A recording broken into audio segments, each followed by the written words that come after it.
नमस्कार, आपण पाहत आहात पुणे लाईव्ह न्यूज। पाहुयात दिवसभरातील ठळक घडामोडी। चाकणजवळील कडाचीवाडी तालुका खेड येथे तीक्ष्ण हत्यारांनी खून झालेल्या इसमाची ओळख पटली असून अत्यंत नियोजनबद्धरित्या खून करून रातोरात खोली सोडून पसार झालेल्या तिघांना पिंपरी चिंचवड पोलीस आयुक्तालयाच्या गुन्हे शाखा युनिट 3च्या पथकानं संभाजीनगर येथून ताब्यात घेतलं आहे। मुकेश कुमार वयवर्ष 24 असे खून झालेल्या झारखंड येथील युवकाचे नाव आहे। चाकणजवळील कडाचीवाडी तालुका खेड या ठिकाणी गवतात एका अनोळखी तरुणाचा मृतदेह शनिवारी दिनांक 4 ऑक्टोबर 2025 रोजी सकाळी 8 वाजण्याच्या सुमारास आढळून आला होता। मयत तरुणावर धारदार शस्त्राने वार केले होते, मात्र मृताची ओळख पटेल असे कोणतेही कागदपत्र त्याच्याकडे आढळून आले नव्हते। तसेच ओळख पटेल अशी कोणतीही निशाणी त्याच्या शरीरावर नव्हती। त्यामुळे या प्रकरणी अज्ञात आरोपीच्या विरोधात खुनाचा गुन्हा दाखल करण्यात आला होता। या घटनेत खून झालेल्या मयत व्यक्तीची ओळख पटवण्यासाठी त्याचा फोटो परिसरातील स्थानिक लोकांना दाखवून गुन्हे शाखा युनिट 3चे पथक तपास करत असताना काही व्यक्ती रूम सोडून गेल्याचे लक्षात आले। पोलिसांनी हाच धागा पकडून तपास केला। रूम सोडून गेलेले संशयित इसम हे संभाजीनगर येथे गेल्याची माहिती मिळाल्याने संभाजीनगर परिसरात जाऊन तेथील 5 किलोमीटर परिसरातील सर्व घरे तपासून गुन्ह्यातील संशयित आकाश बिजला उराम उराव वयवर्ष 21 राहणार शेडो बेडो राज्य झारखंड, महिला आरोपी आरती कुमारी बिजला उराम उराव वयवर्ष 23 राहणार झारखंड आणि बालमुनी कुमारी रामचंद्र उराव वयवर्ष 21 राहणार झारखंड यांना संभाजीनगर येथून ताब्यात घेऊन त्यांच्याकडे कौशल्यपूर्ण सखोल तपास केला। यातील आरोपी आरती कुमार हिचे खून झालेले युवक मुकेश कुमार वयवर्ष 24 याच्यासोबत 3 वर्षांपासून प्रेमसंबंध होते। ते दोघे एकत्र राहत असताना मुकेश कुमार तिला मारहाण करायचा व त्यांच्यात वारंवार भांडणे होत असत। त्याच्या रागातून दसरा सणाच्या दिवशी गुरुवारी 2 ऑक्टोबर 2025 रोजी तिन्ही आरोपींनी संगनमताने खून करून मयत मुकेश कुमार याचा मृतदेह ब्लँकेटमध्ये गुंडाळून पुरावा नष्ट करण्याच्या उद्देशाने आरोपींनी निर्जन स्थळी गवतामध्ये टाकून दिल्याचे कबूल केले। सदर आरोपींना पुढील कारवाईसाठी चाकण पोलिसांच्या ताब्यात देण्यात आला आहे। सदरची कारवाई गुन्हे शाखा युनिट 3चे वरिष्ठ पोलीस निरीक्षक जितेंद्र कदम यांच्या मार्गदर्शनाखाली पोलीस उपनिरीक्षक सुनील जावळे, पोलीस अंमलदार राजाराम लोणकर, योगेश आढारी व त्यांच्या सहकाऱ्यांनी केली। खेड तालुक्यातील आळंदी पोलीस ठाण्याच्या हद्दीत मरकळ येथे अज्ञात वाहनाच्या धडकेत एका 20 वर्षीय तरुणाचा मृत्यू झाल्याची घटना समोर आली आहे। धडक दिल्यानंतर वाहन चालक घटनास्थळावरून फरार झाला। या प्रकरणी प्रवीण राजाराम लोखंडे वयवर्ष 39 राहणार माळेवस्ती मरकळ यांनी आळंदी पोलीस ठाण्यात फिर्याद दिली आहे। गणेश किसन वाघमारे वयवर्ष 20 या तरुणाचा मृत्यू झाला असून पोलिसांनी अज्ञात वाहन चालकाच्या विरुद्ध गुन्हा नोंदवला आहे। ही घटना संध्याकाळी 6 ते 7च्या सुमारास कमळजाई बस्ती मरकळ येथे घडली। गणेश वाघमारे रस्त्याने जात असताना अज्ञात वाहनाने अतिवेगाने येत त्याला जोराची धडक दिली। अपघात इतका गंभीर होता की गणेश यांचा जागीच मृत्यू झाला। वाहन चालक पळून गेला असून आळंदी पोलिसांकडून त्याचा शोध सुरू आहे। सोमवारी 6 ऑक्टोबर 2025 रोजी 10:30 वाजण्याच्या दरम्यान चाकण MIDC मध्ये भांबुली गावाच्या हद्दीत ओमकार परमेश्वर शिवले वयवर्ष 19 राहणार चांदूस तालुका खेड आणि त्याचा भाऊ साईराज याच्या बरोबर 15 दिवसांपूर्वी धक्का लागून काही जणांचा किरकोळ वाद झाला होता। राजगुरुनगर बस स्थानकावर झालेल्या भांडणाच्या कारणावरून आरोपींनी मोटारसायकलवर येऊन फिर्यादी यांना डोक्यात कोयत्यानं मारहाण करून गंभीर जखमी केलाय। म्हाळुंगे MIDC पोलीस स्टेशन येथे या प्रकरणी विविध कलमान्वये गुन्हा दाखल करण्यात आलाय। त्यातील आरोपी भागवत लक्ष्मण ठोंबरे वयवर्ष 18 राहणार कडूस तालुका खेड आणि कुणाल सतीश तुळवे वयवर्ष 19 राहणार करंजविरे तालुका खेड यांना अटक करण्यात आली आहे। दरम्यान हल्ला करणाऱ्या एका 17 वर्ष 3 महिने वयाच्या अल्पवयीन युवकास देखील ताब्यात घेण्यात आलाय। खेड पोलीस स्टेशन हद्दीतील ढोरे भांबुरवाडी येथे घरातील लोक शेतातील कामे करण्यासाठी बाहेर गेल्यानंतर चोरट्यांनी घराचा सेफ्टी दरवाजा उघडून आणि दरवाजाच्या आतील कडी उघडून तब्बल 2 लाखांचा सोन्याचा आणि चांदीचा ऐवज लंपास केलाय। शेतीची कामे करून घरी आलेल्या शेतकरी कुटुंबानं घरात जाऊन पाहिलं असता घरातील सर्व सामान अस्ताव्यस्त पडलेलं मिळून आलं।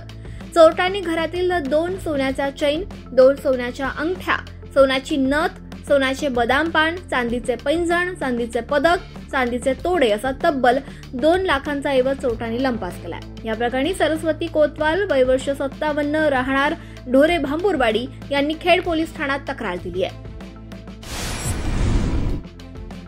म्हाळुंगे ते तळवडे हा रस्ता देखील आता सर्वाधिक कोंडीच्या रस्त्यात सामील झालाय। कामगार आणि अधिकारी कामावरून सुटल्यानंतर म्हाळुंगे बाजूकडून तळवडेकडे जाण्यासाठी निघाल्यानंतर निघोसे येथील महिंद्रा कंपनीच्या गेटपासून चक्क तळवडे ते पिंपरी चिंचवड भागातील टॉवर लाईन पर्यंत प्रचंड वाहतूक कोंडीत अडकून पडावा लागत असल्याचं कंपन्यांचे कामगार आणि अधिकारी सांगतात।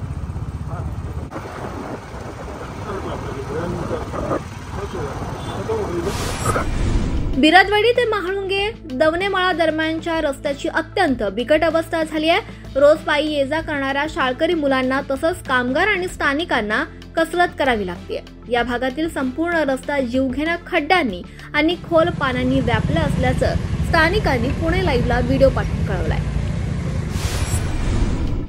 आळंदी जवळील केळगाव ग्रामपंचायतीच्या वतीनं विशेष ग्रामसभा बोलवण्यात आली होती।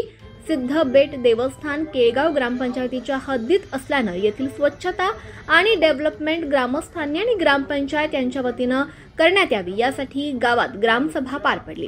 सिद्धबेट या पवित्र स्थानाच्या चुकीच्या हस्तांतरणासंदर्भात ज्ञानेश्वर महाराज संस्थान यांच्या वतीनं चुकीच्या पद्धतीनं बातम्या देऊन संभ्रम निर्माण करण्याचा प्रयत्न होत असल्याबाबत नाराजी व्यक्त करण्यात आली।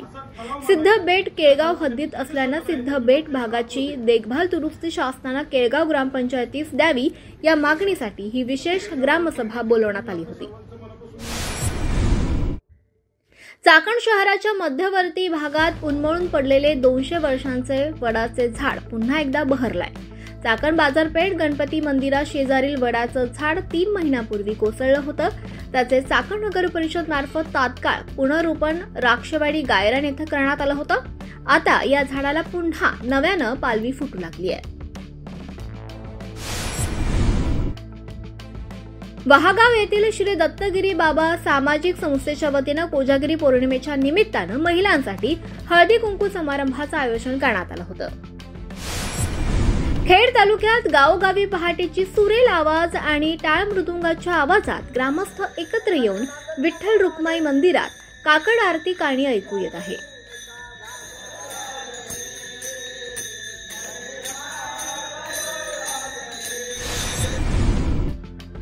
खेड तालुक्यातील राजगुरुनगर, चाकण व आळंदी पालिकेच्या निवडणुकीसाठी नगराध्यक्षपदासाठी आरक्षण जाहीर झालंय। आता नगरसेवक पदासाठी प्रभागातील आरक्षणाची सोडत बुधवारी 8 ऑक्टोबर 2025 रोजी सकाळी 11 वाजता त्या पालिकांमध्ये काढण्यात येणार आहे। तिन्ही पालिकेच्या 2025 मध्ये होणाऱ्या सार्वत्रिक निवडणुकीसाठी प्रत्येक प्रभागासाठी अनुसूचित जाती महिला, अनुसूचित जमाती महिला, नागरिकांचा मागासवर्ग प्रवर्ग महिला आणि सर्वसाधारण महिलेसाठी आरक्षण निश्चित करण्याकरिता सोडत काढली जाणार आहे। प्रभागनिहाय आरक्षण सोडत प्रसिद्ध झाल्यानंतर या आरक्षण सोडतीवर दिनांक 9 ते 14 ऑक्टोबर दरम्यान हरकती सूचना दाखल करण्यात येणार असून अंतिम प्रभागनिहाय आरक्षण प्रसिद्ध करण्यात येणार आहे।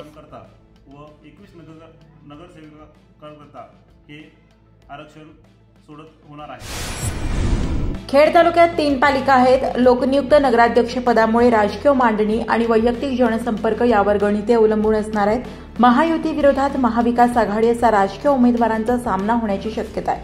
आळंदी नगर परिषदेचे गेल्या काही वर्षांनंतर नगराध्यक्ष पद सर्वसाधारण जागेसाठी आल्यामुळे निवडणुकीत चुरशीचा सामना लागणार आहे। 10 प्रभागात 21 नगरसेवकाच्या जागा आहेत। यामध्ये 11 महिलांपैकी 3 ओबीसी, 1 एससी जागेवर महिलांना निवडणुकीची संधी आहे। चाकण नगर परिषद 6 एप्रिल 2015 ला अस्तित्वात आली। 12 प्रभागातून 25 नगरसेवकाच्या जागा आहेत।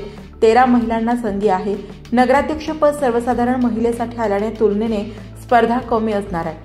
खेड तालुक्याचे स्वर्गीय आमदार सुरेशभाऊ गोरे यांच्या पत्नी मनीषाताई गोरे यांचे नाव नगराध्यक्ष पदाच्या शर्यतीत समोर येण्याची शक्यता आहे। राजगुरुनगर नगर परिषदेच्या 10 प्रभागातून 21 नगरसेवकांच्या जागा आहेत। राजगुरुनगर नगर परिषद 2015 मध्ये अस्तित्वात आल्यानंतर नगराध्यक्ष पद हे सर्वसाधारण निघाले होते।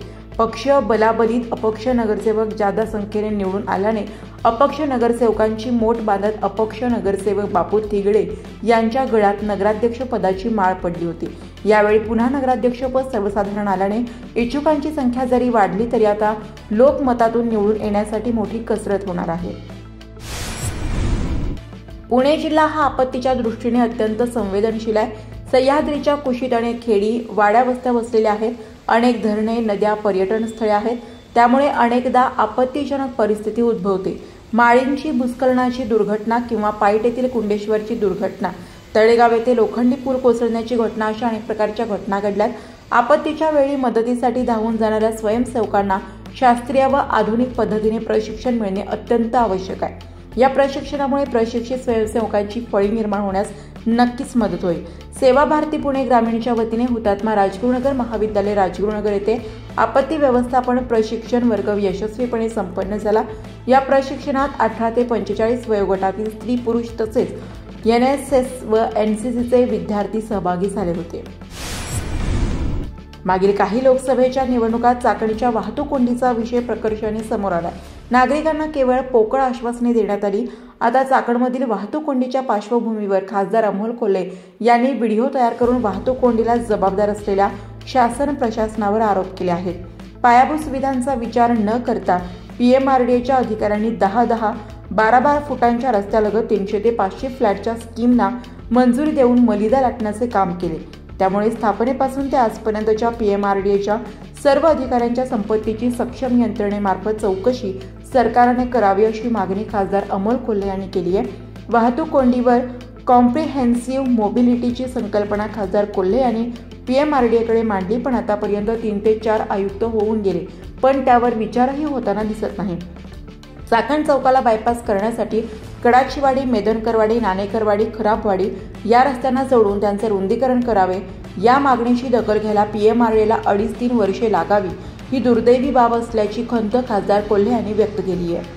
चाकणची वाहतूक कोंडी केवळ रस्त्यांच्या रुंदीकरणाने सुटणार नाही, तर आजूबाजूच्या रस्त्यांची जोडणी आणि रुंदीकरण होणे गरजेचे आहे. त्या अनुषंगाने पुणे नाशिक राष्ट्रीय महामार्गाला पूर्व बाजूने मोई फाटा, निघोजे, भांबोली, कोरेगाव फाटा ते किवळे, कडू, चास ते पापळवाडी आणि पापळवाडी ते कुरवंडी या मार्गासाठी 6,950 लक्ष रकमेचा, तर पश्चिम बाजूने आळंदी ते शेर पिंपळगाव रस्ता, शेर पिंपळगाव ते दावडी, धामणटेक, गोसाशी, वापळवाडी, वाफगाव, जवळके ते आंबेगाव तालुका हद्द हा 6,967 रकमेचा प्रस्ताव सार्वजनिक बांधकाम विभागाला दिला होता.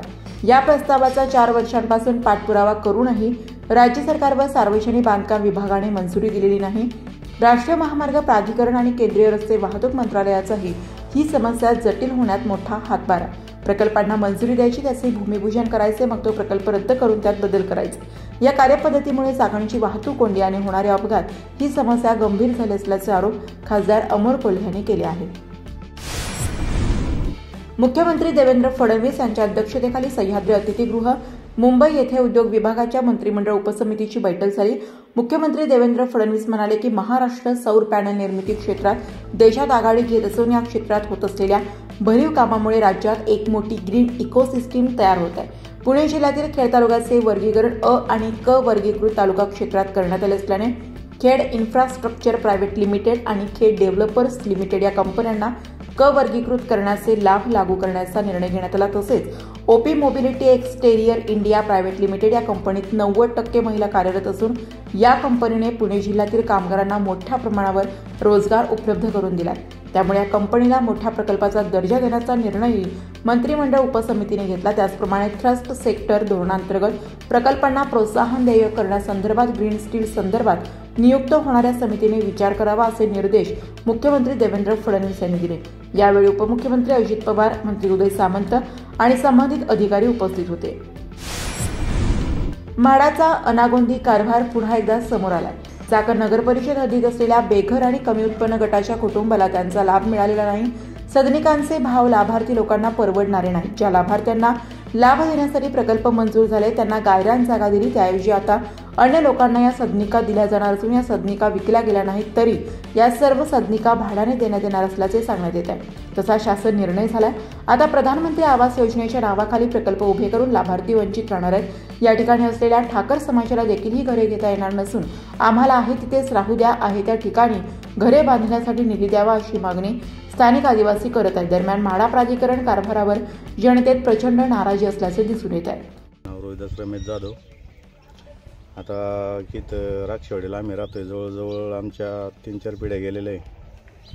आता मग तिथं फ्लॅटच्या स्कीमा चालू आहे, पण त्याच्यात काय आम्हाला काय एवढं काय परवडायचं नाही आम्हाला घ्यायला. त्याच्यामुळं आमची जी घरं आहे ती आम्हाला अशीच राहून द्यावा एवढी माझी विनंती. आमचे रोकलला जी आदिवासी लोक आहे ज्यांना जसं उठवलं तसं आम्हाला काय उठवू नका. आमची आहे ती तरी घरं आम्हाला राहू द्या. आमची आहे या ठिकाणी आम्हाला घरं पाहिजे. आणि प्रशासनाने आम्हाला साथ द्यावी.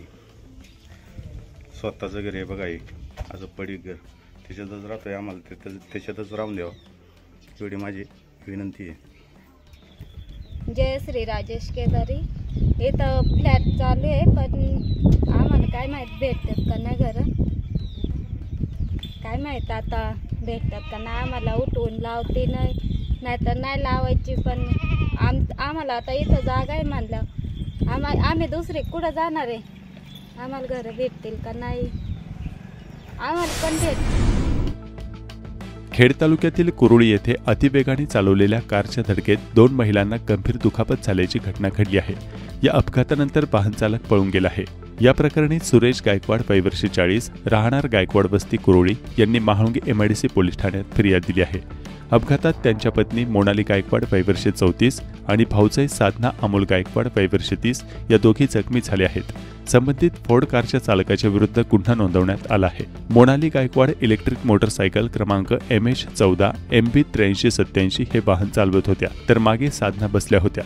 समोरून येणाऱ्या पांढऱ्या फोर्ड कार क्रमांक MH14 HQ 9444 या वाहनाने अतिवेगाने येत मोटरसायकलला धडक दिली. या धडकेत मोनाली यांच्या गुडघ्याला किरकोळ दुखापत झाली, तर साधना यांच्या मणक्याला फ्रॅक्चर होऊन त्या गंभीर जखमी झाल्या. तर महाळुंगे MIDC पोलीस पुढील तपास करत आहेत. चाकण औद्योगिक पट्ट्यातील 100 कोटी रुपयांच्या उपलब्ध होणाऱ्या निधीमुळे चाकण औद्योगिक क्षेत्रातील तब्बल 9 रस्त्यांची सुधारणा होणार आहे. यामुळे चाकण औद्योगिक क्षेत्रात होणाऱ्या वाहतूक कोंडीला दिलासा मिळणार आहे. मुख्यमंत्री पालकमंत्री अजित पवार, सार्वजनिक बांधकाम मंत्री शिवेंद्रराजे भोसले, पुणे महानगर प्रदेश विकास प्राधिकरण PMRD, राष्ट्रीय राजमार्ग प्राधिकरण या सर्व स्तरावर सातत्याने पाठपुरावा सुरू असल्याची माहिती आमदार बाबाजी काळे यांनी माध्यमांना दिली आहे. लवकरात लवकर चाकण औद्योगिक क्षेत्र वाहतूक कोंडी मुक्त करण्याचे ध्येय असल्याचे आमदार बाबाजी काळे यांनी सांगितले. चाकण औद्योगिक क्षेत्रातील वाहतूक कोंडीतून कंपन्यांसह कामगार नागरिकांची सुटका होण्यासाठी पुढील रस्त्यांची कामे तातडीने सुरू होणार आहेत. 1 चिखली ते मोई रस्ता, कुरुळी फाटा ते निघोसे रस्ता, आळंदी फाटा चाकण ते आळंदी रस्ता, चरोळी बुद्रुक ते आळंदी मरकळ रस्ता, निघोसे ते मोई, खालुंबरे ते MIDC टप्पा 2 रस्ता, सदुंबरे वासुली फाटा, सावरदरी ते खालुंबरे, कुरुळी फाटा ते कुरुळी रस्ता. आमदार काळे यांनी सातत्याने पाठपुरावा सुरू ठेवल्याने राज्य सरकारने प्राथमिक स्तरावर 100 कोटी रुपयांचा निधी मंजूर करून दिला. त्याचबरोबर तळेगाव चाकण शिक्रापूर रस्त्याच्या दुरुस्तीसाठी सार्वजनिक बांधकाम विभागाकडून 60 कोटी रुपयांचा निधी मंजूर करण्यात आला. नमस्कार, आपण पाहत आहात पुणे लाईव्ह न्यूज.